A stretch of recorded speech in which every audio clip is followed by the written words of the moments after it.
ಓಂ ಶಾಂತಿ ವೀಕ್ಷಕರೇ, ಎಲ್ಲರೂ ಒಳ್ಳೆಯದಾಗಲಿ. ಇದು ಬಂದು ರಕ್ತಭೂತಾಳೆ. ಆಮೇಲೆ ಇದು ಗ್ರಂಥಿಗೆ ಅಂಗಡಿ. ಸಾಕಷ್ಟು ಸ್ಫಟಿಕಮಣಿಗಳು, ರುದ್ರಾಕ್ಷಿ ಮಾಲೆಗಳು, ಆಮೇಲೆ ಕಮಲದ ಬೀಜಗಳು. ಹಾಗೆ ಇದು ನೋಡಿ ಕಮಲದ ಬೀಜ ಇರುತ್ತೆ. ಆಮೇಲೆ ಸಾಕಷ್ಟು ಇಲ್ಲಿ ನಿಮಗೆ ಬೇರೆ ಬೇರೆ ಮಾಹಿತಿಯನ್ನು ನಾನೀಗ ನಿಮಗೆ ಹಂಚ್ಕೊಳ್ಳಿಕ್ಕೆ ಪ್ರಯತ್ನ ಪಡ್ತೀನಿ ನಿಮ್ಮಲ್ಲಿ. ಆಮೇಲೆ ಅಲ್ಲಿ ಕಾಣ್ತಾ ಇದೆ ನೋಡ್ರಿ, ಇದು ಒಂಟಿ ಕಣ್ಣು ತೆಂಗಿನಕಾಯಿ. ಇದು ಪಕ್ಕದಲ್ಲಿರೋದು ಒಂಟಿ ಕಣ್ಣು ತೆಂಗಿನಕಾಯಿ. ಇದು ಬಂದು ಕಮಲದ ಬೀಜ ನೋಡಿ. ಇಲ್ಲಿ ನಿಮಗೆ ರಕ್ತಭೂತಾಳೆ ಬಗ್ಗೆ ನಾನು ನಿಮಗೆ ಇವತ್ತು ಮಾಹಿತಿಯನ್ನು ತಿಳಿಸ್ಕೊಡ್ತೀನಿ. ಇದಕ್ಕೆ ಬೀಜಾಕ್ಷರ ಮಂತ್ರವನ್ನು ಕೂಡ ನಾನು ನಿಮಗೆ ಕೊಡ್ತೀನಿ ನೋಡಿ. ರಕ್ತಭೂತಾಳೆ ಇದನ್ನು ನಾವು ಕುತ್ತಿಗೆಯಲ್ಲಿ ಹಾಕೋಬೋದು, ಹಾರ ಥರ ಕುತ್ತಿಗೆಯಲ್ಲಿ ಹಾಕೋಬೋದು. ಹೋಲ್ ಮಾಡಿ ಅದಕ್ಕೆ ಚೈನ್ ಹಾಕ್ಕೊಂಡು, ಹಾಗೆ ಇದಕ್ಕೆ ದಾರ ಹಾಕಿ ಮನೆ ಬಾಗಿಲಲ್ಲಿ ಕಟ್ಬೋದು, ಅಥವಾ 2 ವೀಲರು 4 ವೀಲರು 3 ವೀಲರು ಇದಕ್ಕೆಲ್ಲ ನಾವು ಇದನ್ನು ಕಟ್ಬೋದು. ಇದರಿಂದ ನಮಗೆ ಹತ್ತಿರದಲ್ಲಿ ಯಾವುದೇ ದುಷ್ಟಶಕ್ತಿಗಳ ಕಾಟ ಅನ್ನೋದು ಇರೋದಿಲ್ಲ. ಮನೆಗಳಲ್ಲಿ ಯಾವುದೇ ರೀತಿಯ ನೆಗೆಟಿವ್ ಎನರ್ಜಿ ಇದ್ದರೂ, ಅಂದರೆ ಕೆಟ್ಟ ಶಕ್ತಿಗಳಿದ್ದರೂ ಅದು ಮನೆಯಿಂದ ಹೊರಗೆ ಹೋಗುತ್ತೆ ಅನ್ನೋದು ಇದರಿಂದ ಗೊತ್ತಾಗುತ್ತೆ. ಈ ಒಂದು ಕಾಯಿಗಳನ್ನು ಬಳಸಿದರೆ ನಮಗೆಲ್ಲ ರೀತಿಯಲ್ಲೂ ಒಳ್ಳೆಯದಾಗುತ್ತೆ ಅಂತ ದೊಡ್ಡ ದೊಡ್ಡ ಮಹಾತ್ಮರು ಗುರುಗಳು ಇದನ್ನು ತಿಳಿದಂಥವರು ಹೇಳ್ತಾರೆ. ಗೊತ್ತಾಯ್ತಲ್ಲ, ಇದು ರಕ್ತಭೂತಾಳ. ಇವತ್ತು ರಕ್ತಭೂತಾಳ ಬಗ್ಗೆ ನಿಮ್ಗೆ ವಿವರವಾಗಿ ತಿಳಿಸ್ಕೊಡ್ತೀನಿ. ನಾನು ಈಗ ಗ್ರಂಥಿಗೆ ಅಂಗಡಿಯಲ್ಲಿದ್ದೀನಿ, ಏಮಗಲ್ಲು. ಗೊತ್ತಾಯ್ತಲ್ಲ, ಸಿದ್ದೇಶ್ವರ ಗ್ರಂಥಿಗೆ ಅಂಗಡಿ, ಇಲ್ಲಿದ್ದೀನಿ ನಾನು. ಓಕೆ, ನಾನು ನಿಮಗೆ ಸಾಕಷ್ಟು ಮಾಹಿತಿಗಳನ್ನು ನಾನು ಇವತ್ತು ತಿಳಿಸ್ಕೊಡ್ತೀನಿ. ಈ ವಿಡಿಯೋನ ಕೊನೆವರೆಗೂ ನೋಡಿ. ನೀವು ಕೊನೆಯವರೆಗೂ ನೋಡಿ ವೀಕ್ಷಕರೇ. ನಿಮಗೆ ಸದಾ ಒಳ್ಳೆಯದಾಗಲಿ. ಓಂ ಶಾಂತಿ. ಎಲ್ಲರೂ ಒಳ್ಳೆಯದಾಗಲಿ. ನೋಡಿ ಕಾಯಿ ಮಿತ್ರರೇ, ಇದು ಬಂದು ಕಾಯಿ ಇರುತ್ತೆ, ನೆನ್ಪಿಟ್ಕೊಳ್ಳಿ. ಇದು ಕಾಯಿ ಏನು? ರಕ್ತಭೂತಾಳೆ ಕಾಯಿ ನಿಮ್ಗೆ ಗೊತ್ತಿದೆ ಅಲ್ವಾ? ಇದಕ್ಕೆ ಒಂದು ತೊಟ್ಟೆ ಇರುತ್ತೆ ನೋಡಿ, ತೊಟ್ಟು ಕಾಣುತ್ತೆ ನೋಡ್ಕೊಳ್ಳಿ. ಈ ತೊಟ್ಟಿ ಇರುತ್ತಲ್ಲ, ಇದನ್ನು ಕೀಳಬೇಕು. ತೊಟ್ಟನ್ನು ಕಿತ್ಬಿಟ್ಟು ಏನು ಮಾಡ್ಬೇಕು ಗೊತ್ತಾ? ಈ ಕಾಯಿನ ತೊಟ್ಟನ್ನು ಕಿತ್ಬಿಟ್ಟು, ಈ ಕಾಯಿ ಇರುತ್ತಲ್ಲಪ್ಪ, ಈ ಕಾಯಿ ಇದು ತೊಟ್ಟನ್ನು ಮುರಿದಾಕಿ, ಆಮೇಲೆ ಈ ಕಡೆಯಿಂದ ಹೋಲ್ ಮಾಡಬೇಕು. ಒಂದೇನಾದರೂ ಮೊಳೆ ತಗೊಂಡು, ಸಣ್ಣ ಮೊಳೆ ಬರುತ್ತೆ, ಉದ್ದಗೆ ತೊಗೋಬೇಕು. ಒಂದು ಮೊಳೆ ನೀಟಾಗಿ ಹೋಲ್ ಮಾಡ್ತಾ ಹೋಗಬೇಕು. ಆಗುತ್ತೆ ಹೋಲ್, ಭಾಳ ಈಸಿಯಾಗಿ ಬರುತ್ತೆ. ಏನು ಅದೇನು ಕಷ್ಟ ಇಲ್ಲ ನೋಡ್ರಿ, ಭಾಳ ಈಸಿ. ಕೈಯಲ್ಲೇ ಹಂಗಂದ್ರೆ ಬಂದುಬಿಡುತ್ತೆ ನೋಡಿ. ನೋಡಿ, ಇದು ಕೈಯಲ್ಲೇ ಹಂಗಂದ್ರೆ ನೋಡಿ, ಹಿಂದ್ಗಡೆ ಬಂದುಬಿಡುತ್ತೆ. ಸುಮ್ಮನೆ ಒಂದು ದಬ್ಬಣ ಅಂತೀರ ನೀವು. ಈ ಅಕ್ಕಿ ಮೂಟೆ, ಗೋಧಿ ಮೂಟೆ, ಜೋಳದ ಮೂಟೆಗಳು ಹೊಲಿತಾರೆ. ಈ ದಬ್ಬಣ ಅಂತಾರೆ. ಒಂದು ಸೂಜಿ ಥರ ದೊಡ್ಡದು ದಪ್ಪದ ಸೂಜಿ ಇರುತ್ತೆ, ಇಷ್ಟು ಉದ್ದ ಇರುತ್ತೆ. ಒಂದು 6 ಇಂಚು 7 ಇಂಚು 8 ಇಂಚು ಒಂದು ಸೂಜಿ ಇರುತ್ತೆ. ಆ ಸೂಜಿ ದಪ್ಪದ ಒಂದು ತೊಗೋಬೇಕು. ದಪ್ಪದ ಸೂಜಿ ತಗೊಂಡು ಆಮೇಲೆ ಇದು ಹೋಲ್ ಆಗುತ್ತೆ. ಓಕೆನಾ? ಹೋಲ್ ಆದಮೇಲೆ ಏನು ಮಾಡ್ಬೇಕಪ್ಪ ಅಂದರೆ ನೋಡಿ, ಇದನ್ನು ಯಾರೂ ತಿನ್ನೋಂಗಿಲ್ಲ, ನೆನಪಿಟ್ಕೊಳ್ಳಿ. ಮೊದಲನೇದು, ಇದನ್ನು ಯಾರೂ ತಿನ್ನಬಾರ್ದು. ಇದು ಸ್ವಲ್ಪ ವಿಷಕಾರಿ ಅಂತ ಕೂಡ ಅಂತಾರೆ, ಅಲರ್ಜಿ ಅಂತ ಕೂಡ ಅಂತಾರೆ. ಏನಂತಾರೆ? ಅಲರ್ಜಿ ಆಗುತ್ತೆ. ಇದೇನೋ ತಿನ್ನಲಿಕ್ಕೆಲ್ಲ ಹೋಗಬಾರ್ದು. ಯಾವುದೇ ಆಯುರ್ವೇದಿಕ್ ಇದನ್ನು ಯೂಸ್ ಮಾಡಬಾರ್ದು. ಒಂದು ವೇಳೆ ಇದನ್ನು ಯೂಸ್ ಮಾಡಿದ್ರೆ ಓನ್ಲಿ ಆಯುರ್ವೇದಿಕ್ ತಜ್ಞರು, ಅಂದರೆ ಡಾಕ್ಟರ್ಗಳು ಮಾತ್ರ ಯೂಸ್ ಮಾಡಬೇಕು, ವೈದ್ಯರು. ಅವ್ರು ಬಿಟ್ಟು ಇನ್ಯಾರು ನೀವೆಲ್ಲ ಇದು ತಿನ್ನೋದು ಕುಡಿಯೋದು ಇವೆಲ್ಲ ಮಾಡೋಂಗಿಲ್ಲ. ಇದೇನಿದ್ರು ವಶೀಕರಣಕ್ಕೆ. ಏನೇನು ವಶೀಕರಣ ನೋಡೋಣ. ನೋಡ್ರಿ, ದೇವತಾ ಶಕ್ತಿ. ನೀವು ಯಾವ ದೇವರಿಗೆ ಪೂಜೆ ಮಾಡ್ತೀರೋ, ಯಾವ ಶಕ್ತಿಗಳಿಗೆ ಪೂಜೆ ಮಾಡ್ತೀರೋ, ಯಾವ ಶಕ್ತಿಗಳನ್ನು ಬೇಕೋ ಸಿದ್ಧಿ ಮಾಡ್ಕೋಬೇಕು ಅಂತ ಅಂದ್ಕೊತೀರೋ, ಮಂತ್ರದೀಕ್ಷೆ ಪಡ್ಕೊಂಡು ಆ ಮಂತ್ರಸಿದ್ಧಿಗಳನ್ನು ಮಾಡ್ಕೋಬೇಕು ಅಂತ ಅಂದ್ಕೊತೀರೋ, ಆ ಒಂದು ವಶೀಕರಣಕ್ಕೆ ಇದು ಉಪಯೋಗ ಆಗುತ್ತೆ. ಮೊದಲನೇದು, ಕೆಲವ್ರಿಗೆ ನಮಗೆ ಸಂತಾನ ಇಲ್ಲದೇ ಇರೋರು, ಅದಕ್ಕೆ ಇದು ವಶೀಕರಣ. ಅಂದರೆ ಸಂತಾನ ಇಲ್ಲಾಂದರೆ ಸಂತಾನ ಆಗಬೇಕಲ್ಲ, ಅದಕ್ಕಿದು. ಅರ್ಥ ಆಯ್ತು? ವಶೀಕರಣ ಅಂದರೆ ಎಲ್ಲವನ್ನೂ ಬಾಚ್ಕೊಬಿಡೋದಲ್ಲ, ವಶ ಮಾಡ್ಕೊಬಿಡೋದಲ್ಲ. ಒಳ್ಳೆಯದು ನಮಗೆ ಆಗುತ್ತೆ, ಯಾವ್ಯಾವುದು ಒಳ್ಳೆಯದಾಗಿಲ್ಲ ಅದು ಆಗುತ್ತೆ ಅನ್ನೋದು. ಒಳ್ಳೆಯದನ್ನು ಬಯಸಬೇಕು, ಕೆಟ್ಟದನ್ನು ಬಯಸಬಾರ್ದು. ಕೆಟ್ಟದನ್ನು ಬಯಸಿದ್ರೂ ಕೆಟ್ಟದ್ದು ಆಗುತ್ತೆ, ಒಳ್ಳೆಯದನ್ನು ಬಯಸಿದ್ರೆ ಒಳ್ಳೆಯದಾಗುತ್ತೆ. ಇದ್ರ ಕೆಲಸ ಏನಪ್ಪ ಅಂದರೆ ಒಂದು ಆಕರ್ಷಣೆ ಮಾಡ್ಕೊಳ್ಳೋಂಥ ಸಾಮರ್ಥ್ಯ. ಹಾಗೆ ನಮ್ಮಲ್ಲಿರುವ ಕೆಟ್ಟದ್ದನ್ನು ಹೋಗಲಾಡಿಸ್ತಕ್ಕಂಥದ್ದು. ಋಣಾತ್ಮಕ ಅಂದರೆ negative energy, negative signals, negative ಏನು ಒಂದು ನಮ್ಮ ಸುತ್ತಲೂ ಒಂದು ಎನರ್ಜಿ ಇರುತ್ತೆ, ಆ ಒಂದು ಕತ್ತಲು, ನಮ್ಮ ಸುತ್ತಲೂ ಅಂಧಕಾರ, ಅಜ್ಞಾನ, ಕತ್ತಲು, ಕಷ್ಟಗಳು, ದಾರಿದ್ರ್ಯ ಇರುತ್ತೆ, ಅದು ನಾಶ ಆಗುತ್ತೆ. ಒಳ್ಳೆಯದು ಆಕರ್ಷಣೆ ಆಗುತ್ತೆ. ಅಂದರೆ ದೈವತ್ವ ಆಕರ್ಷಣೆ ಆಗುತ್ತೆ, ಒಳ್ಳೇದು ಆಕರ್ಷಣೆ ಆಗುತ್ತೆ ಈ ಕಾಯಿಗಳು. ಮಾಡಬೇಕಾರದಿಷ್ಟೇ, ಈ ತೊಟ್ಟನ್ನು ಮುರಿದಾಕಿ ಇದು ತೆಗೆದುಬಿಡಿ, ತೊಟ್ಟನ್ನು ಓಲ್ ಮಾಡ್ಕೊಳ್ಳಿ. ಆಮೇಲೆ ಈ ಕ್ಯಾಪುಗಳು ಬರುತ್ತೆ, ಬೆಳ್ಳಿ ಕ್ಯಾಪು, ಈ ಕಡೆಯೊಂದು ಆ ಕಡೆಯೊಂದು ಬೆಳ್ಳಿ ಕ್ಯಾಪ್ ಹಾಕ್ಕೊಳ್ಳಿ. ಕ್ಯಾಪುಗಳಂದರೆ ಮೇಲೆ ಕವಚ ಬರುತ್ತೆ, ಈ ಕಡೆ ಒಂದು ಕವಚ ಆ ಕಡೆ ಒಂದು ಕವಚ, ಓಕೆನಾ? ಕವಚ ಬರುತ್ತೆ, ಬೆಳ್ಳಿ ಕವಚ. ಅನಂತರ ನೀವು ಇದಕ್ಕೆ ಚೈನ್ ಹಾಕ್ಕೊಳ್ಳಿ. ಆದರೆ ಮೇಲೆ ಹಿಂಗೆ ಬಿಡಬಾರ್ದು, ಮೇಲೆ ಕೂಡ ಫುಲ್ಲಾಗಿ ಕವಚ ಮಾಡ್ಕೊಬಿಟ್ರೆ ಇನ್ನೂ ಒಳ್ಳೆಯದು. ತಾಮ್ರದ್ದು, ಪಂಚಲೋಹದ್ದು, ಬೆಳ್ಳಿದು ಫುಲ್ ಕವಚ ಮಾಡ್ಕೊಬಿಟ್ರೆ ಏನು ಕಾಣಿಸ್ತೀರ, ಇನ್ನೂ ಒಳ್ಳೆಯದು. ಕುತ್ತಿಗೆಗೆ ಹಾಕೋಬಿಡ್ಬೋದು.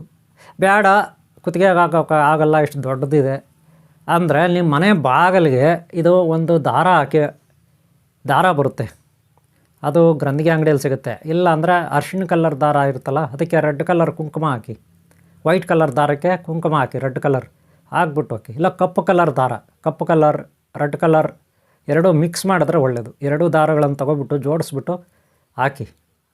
ಅಥವಾ ವೈಟ್ ಕಲರ್ 3 ದಾರನೂ ಮಿಕ್ಸ್ ಮಾಡಿ ಹಾಕ್ಬೋದು, 3 ಥರ ದಾರನೂ ನೀವು ಮಿಕ್ಸ್ ಮಾಡಿ ಹಾಕ್ಬೋದು, ಓಕೆನಾ? ಇದಕ್ಕೆ ಎಲ್ಲಿ ಮನೆ ಬಾಗಿಲ ಮೇಲೆ ಕಟ್ಬೋದು ಇದನ್ನು, ಗೊತ್ತಾಯ್ತಲ್ಲ? ಮನೆ ಬಾಗಿಲ ಮೇಲೆ, ಮನೆಯಿಂದ ಆಚೆ ಕಡೆ. ಸಾಮಾನ್ಯವಾಗಿ ತೆಂಗಿನಕಾಯಿ, ಇನ್ನೂ ಏನೇನೋ ಕುಂಬಳಕಾಯಿ, ಇನ್ನೂ ಏನೇನೋ ಮೆಣಸಿನಕಾಯಿ, ನಿಂಬೆಹಣ್ಣೆಲ್ಲ ಕಟ್ಟಿರ್ತಾರೆ ಮನೆ ಬಾಗಿಲ ಹತ್ರ, ನೋಡಿರ್ಬೇಕು ನೀವು, ದೃಷ್ಟಿಗೆ ಅಂತ. ಯಾವ್ದು ದೃಷ್ಟಿ ಇವ್ರ ದೃಷ್ಟಿ ಬೀಳಬಾರ್ದು. ಹಾಗೆ ವಶೀಕರಣ ಗಾಡಿಗಳಿಗೆ ನೋಡಿದರೆ, ಲಾರಿ, ಆಟೋ, ಟೂ ವೀಲರ್ಗೆ, ಆಟೋಗೆ, ಲಾರಿಗಳಿಗೆ, ಕಾರುಗಳಿಗೆ ಎಲ್ಲ ಕೆಳಗಡೆ ಕಟ್ಬೋದು, ಗೊತ್ತಾಯ್ತಲ್ಲ? ಇದರಿಂದ ಯಾವುದೇ ಒಂದು ದುಷ್ಟಶಕ್ತಿಗಳು, ಅಪಘಾತ, ಅನರ್ಥಗಳು ಇವು ಆದಷ್ಟು ತಡೀಲಿಕ್ಕೆ ಇದು ಸಾಧ್ಯ ಆಗುತ್ತೆ. ಒಂದು ಎನರ್ಜಿ ಇರುತ್ತೆ ಇದರಲ್ಲಿ, ಗೊತ್ತಾಯ್ತಲ್ಲ? ಒಂದು ಎನರ್ಜಿ ಇರುತ್ತೆ, ಶಕ್ತಿ ಇರುತ್ತೆ, ಗೊತ್ತಾಯ್ತಲ್ಲ? ಒಟ್ಟಾರೆ ಶತ್ರುಶಕ್ತಿ ಭಯ, ದುಷ್ಟಶಕ್ತಿ ಭಯ ನಿವಾರಣೆಗೆ, ಹಾಗೆ ಒಳ್ಳೆಯ ಶಕ್ತಿಗಳ ಆಕರ್ಷಣೆಗೆ, ಓಕೆನಾ? ಅಷ್ಟಿಗೆ ಈ ಒಂದು ರಕ್ತಭೂತಾಳೆ ಕಾಯಿಗಳು. ಇದು ಮನೆಯಲ್ಲಾದರೂ ಇಟ್ಕೊಳ್ಳಿ, ನಿಮ್ಮ ಬ್ಯಾಗಲ್ಲಾದರೂ ಇಟ್ಕೊಳ್ಳಿ. ಆದರೆ ಇದ್ರ ಮೇಲೆ ಇರ್ತದಲ್ಲ, ಇದಕ್ಕೆ ಆದಷ್ಟು ಬಟ್ಟೆ ಸುತ್ತಬಿಡಿ, ಹೀಗೆ ಇಟ್ಕೊಬೇಡಿ, ನೀಟಾಗಿ ಬಟ್ಟೆ ಸುತ್ತಬಿಟ್ರೆ ಒಳ್ಳೆಯದು. ಒಂದು ಹಳದಿ ಕಲರ್ ಬಟ್ಟೆ ಅಥವಾ ಒಂದು ಕವಚ ಮಾಡ್ಕೊಳ್ಳಿ. ಅದೇ ಮನೆ ಮುಂದೆ ಕಾರಲ್ಲಿ ಹಾಕೋವಾಗ ಹಂಗೆ ಕಟ್ಟಿ, ಪರವಾಗಿಲ್ಲ. ಮನೆ ಗೋಡೆ ಮೇಲೆ, ಅದು ಬಾಗಿಲ ಮೇಲೆ ಕಟ್ಟೋವಾಗ ಹಿಂಗೆ ಕಟ್ಟಿ. ಕಾರುಗಳಿಗೆ, ಲಾರಿಗಳಿಗೆ, ಈ ಆಟೋಗಳಿಗೆ ಕಟ್ಟಬೇಕಾದ್ರೆ ಹಂಗೆ ಮಾಡಿ, ಏನು ತೊಂದರೆ ಇಲ್ಲ, ಗೊತ್ತಾಯ್ತಲ್ಲ? ಅಲ್ಲಿ ಹಂಗೆ ಕಟ್ಟಿ, ಏನು ಪ್ರಾಬ್ಲಮ್ ಇಲ್ಲ. ಓಕೆ ಅವರೇ, ಇದರಿಂದ ರಕ್ತಭೂತಾಳೆ ಕಾಯಿ ಇದು, ಇದ್ರ ಬಗ್ಗೆ ಇವತ್ತು ನಾನು ನಿಮಗೆ ಮಾಹಿತಿ ಕೊಟ್ಟಿದ್ದೀನಿ. ಇದರಿಂದ ಸಾಕಷ್ಟು ನಿಮಗೆ ಒಳ್ಳೆಯದಾಗುತ್ತೆ, ಒಳ್ಳೆಯದಾಗಲಿಕ್ಕೆ ಕಾಯಿ ಇರುತ್ತೆ. ಹಾಗೆ ದೃಷ್ಟಿ ಶತ್ರುಗಳನ್ನು ದೂರ ಆಗಲಿಕ್ಕೆ, ನಿಮ್ಮ ಮನೆಯೊಳಗೆ ಯಾವುದೇ ಶತ್ರು ಕಾಟ ಬರ್ದಂಗೆ, ದಾರಿದ್ರ್ಯ ಬರ್ದಂಗೆ, ದುಷ್ಟರ ಕಾಟ ನಿಮ್ಮವ್ರ ಮೇಲೆ ಅಥವಾ ಕಣ್ಣು ಬೀಳ್ದಂಗೆ, ಅವ್ರ ದುಷ್ಟರ ಕಣ್ಣು ಬೀಳ್ದಂಗೆ ಇದು ನೋಡ್ಕೊಳ್ಳುತ್ತೆ. ಹಾಗೆ ಒಳ್ಳೆಯದನ್ನು ಆಕರ್ಷಣೆ ಮಾಡುತ್ತೆ ಅನ್ನೋದು ಈ ರಕ್ತಭೂತಾಳೆ ಕಾಯಿ, ಗೊತ್ತಾಯ್ತಲ್ಲ? ಇದನ್ನು ಯಾರೂ ತಿನ್ನೋಂಗಿಲ್ಲ, ಯೂಸ್ ಮಾಡೋಂಗಿಲ್ಲ.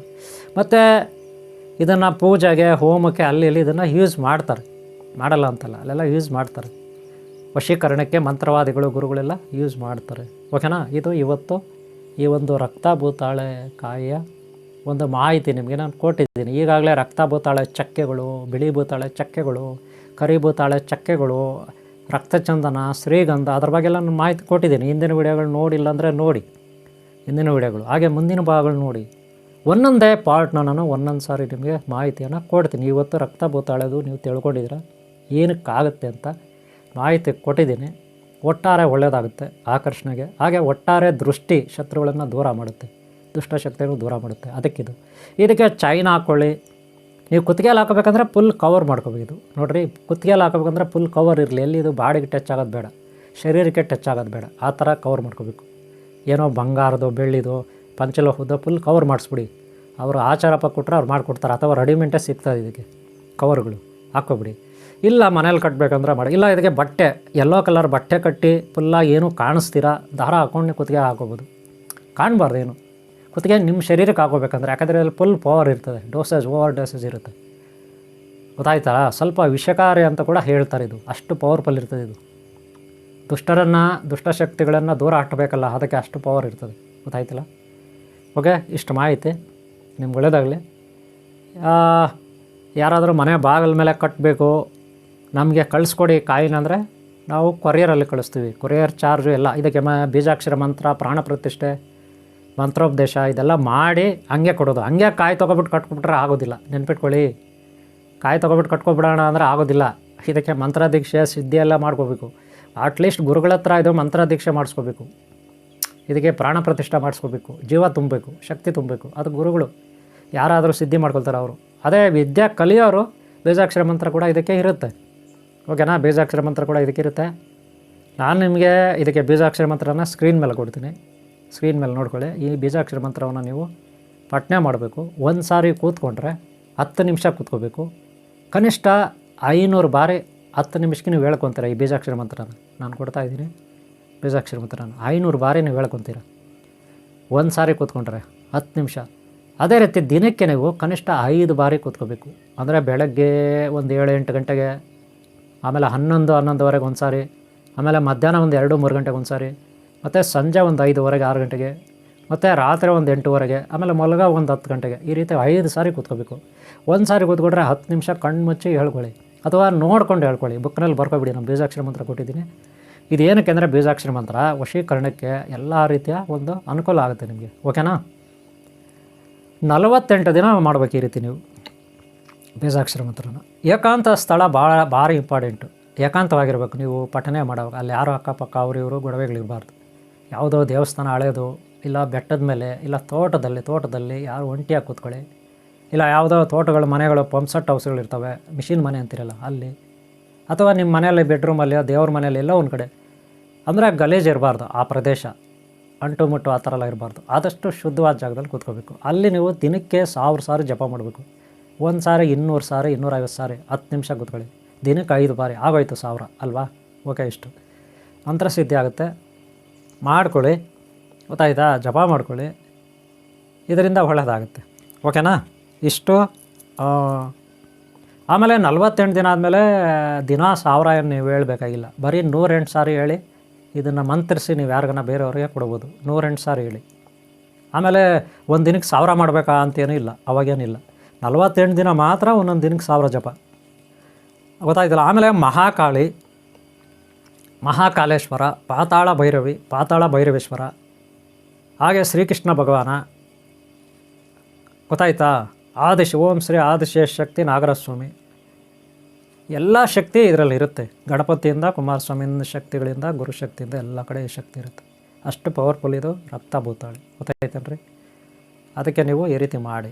ಒಳ್ಳೆಯದಾಗಲಿ. ಇಲ್ಲಿಗೆ ಈ ಒಂದು ಕಾರ್ಯಕ್ರಮ ಮುಗಿಸ್ತಾ ಇದ್ದೀನಿ. ನಿಮಗೆ ಈ ವಿಡಿಯೋ ಇಷ್ಟ ಆದರೆ ಒಂದು ಲೈಕ್ ಮಾಡಿ, ಹಾಗೆ ಶೇರ್ ಮಾಡಿ, ಹಾಗೆ ಹಿಂದಿನ ಭಾಗ ನೋಡಿ, ಮುಂದಿನ ಭಾಗ ನೋಡಿ, ಸಬ್ಸ್ಕ್ರೈಬ್ ಮಾಡ್ಕೊಳ್ಳಿ. ನನ್ನ ನಂಬರ್ ಇರುತ್ತೆ, ಏನಾರ ಕಾಲ್ ಮಾಡೋಕೆ ಮಾಡಿ. ಹಾಗೆ ನಮ್ಗೆ ಒಳ್ಳೆಯದಾಗಲಿ. ಓಂ ಶಾಂತಿ, ಓಂ ಶಾಂತಿ, ಓಂ ಶಾಂತಿ, ಓಂ ಶಾಂತಿ.